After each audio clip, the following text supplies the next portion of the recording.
Hey guys, this is Carrie, and this is the answer key video for homework number 5, unit 6. So for what value of x is this function undefined? So the thing that makes a fraction undefined is when we divide by 0.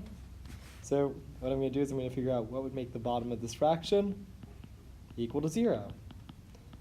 Because if the bottom of this fraction were 0, then we'd have the undefined situation. So in order to solve what makes this equal to 0, we use sum and product factoring. X minus 3 times x minus 4 equals 0. The values of x that make this undefined are 3 and 4. Next up, for problem 2, we need to solve the following equation for z in terms of x and y.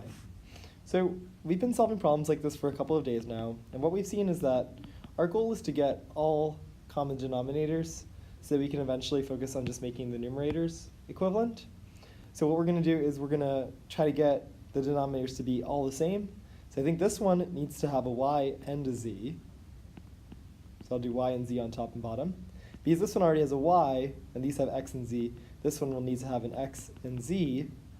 And because this one is just the z, it will need to have the x and y. And if we do all of these things, let's see what we get.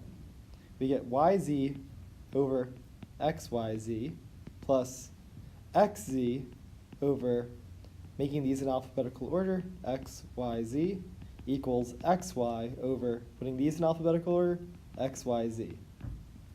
Adding these two gives us yz plus xz over x, y, z equals xy over x, y, z. So since our goal is to make these two fractions equivalent, and their denominators are already equivalent, we're done here. We don't need to focus on the denominators at all anymore. So let's focus strictly on the numerators. We'll have yz plus xz equals xy.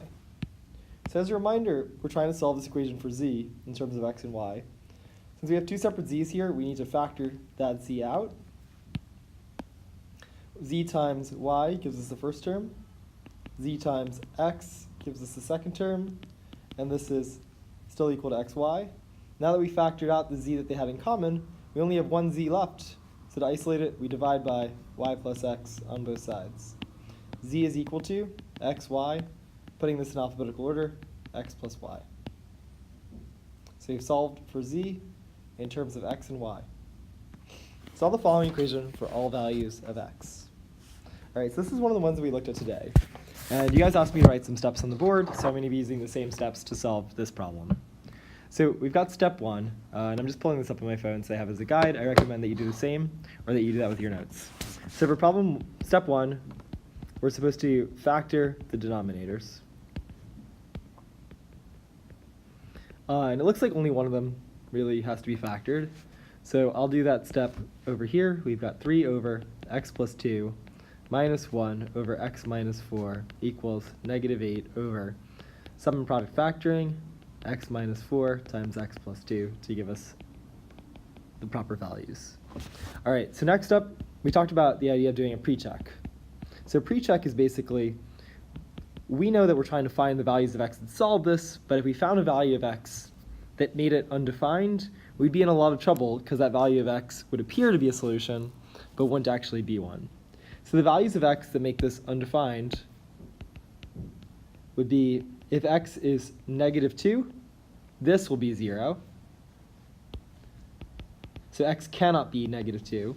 Similarly, if x were 4, this would be 0. So x cannot be positive 4.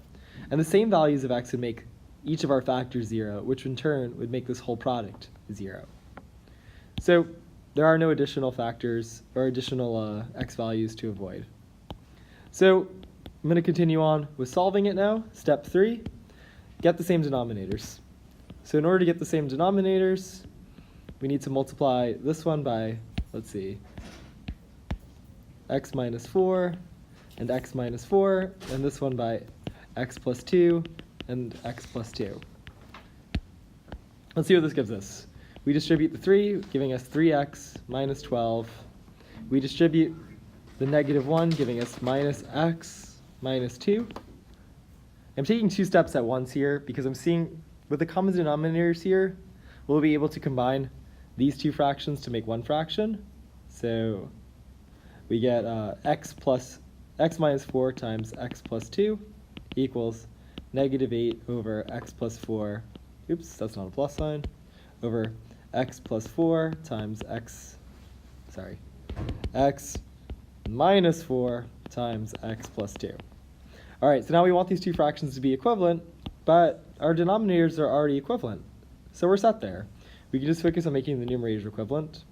So making the numerators equivalent and combining like terms gives us 3x minus x, which is 2x. Negative 12 minus 2 is negative 14. All equals negative 8. And so oftentimes we'll end up with something that can be factored, but in this case, we can just solve it using inverse operations. So we add 14 on both sides. That gives us 2x is equal to 6. Divide by 2 on both sides. X is equal to 3. And I rushed through the last couple of steps, it looks like, so let me make sure that I write those down as well. So step 4 was to simplify the numerators. And because the denominators are already the same, we can cross out the denominators. Next up, we just solve the equation. That's why we got x equals 3. But of course, there was the final step of revisiting our pre-check. And so in this case, the pre-check is completely okay. X equals 3 wasn't one of the excluded values. So check the pre-check. And we're good. We got the answer. All right, let's take a look at problem number 4. So this problem, it's crazy overwhelming. We've got about as many x's as you could possibly imagine, but we're going to just do the same thing we always do, try to keep our heads cool, and I think we'll figure this out. So I'm going to start by factoring all of the denominators. You could also factor this numerator, but I've done enough of these problems to know that factoring the numerators is often not a helpful step, and that's why when writing out the steps, I said strictly to factor the denominators. So that will give us x plus 1 over x minus 3 plus x plus 3 over x plus 5 equals x squared plus 4x plus 11 all over x minus 3 times x plus 5. Next up, we want to do a pre-check. I almost forgot the pre-check. So for the pre-check this time, we need to exclude 3 and negative 5.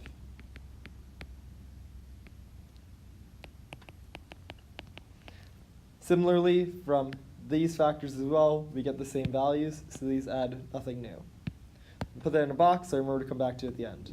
Next up, we've got to get our common denominator, so I'm going to multiply this one by x plus 5, this one by x plus 5 to keep the fraction overall the same value, this one by x minus 3, this one by x minus 3, and the other one is already all set.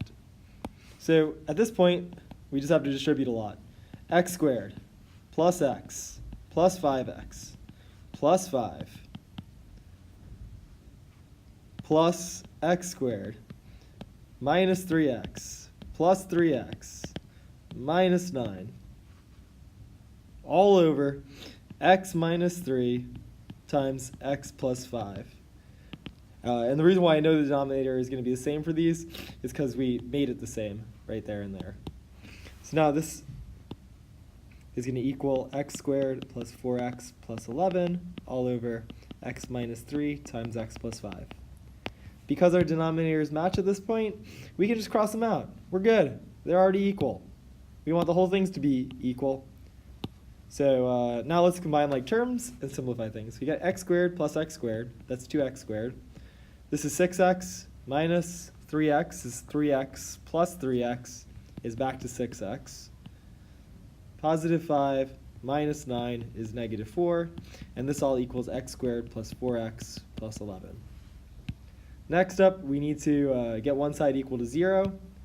Oh, I'll keep it blue. So minus x squared minus 4x minus 4x minus 11 minus 11. Boom, boom, boom. All equals 0. 2x squared minus 1x squared is x squared. 6x minus 4x is 2x. This is negative 15. We jump into our sum and product factoring. We get x plus 5 times x minus 3 equals 0. That gives us x equals negative 5 and x equals 3 as solutions.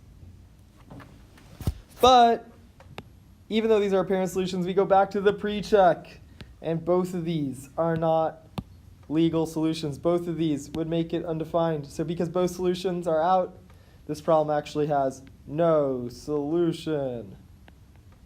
Crazy. Problem 5, I said in class, is not required for this homework. We're going to talk about that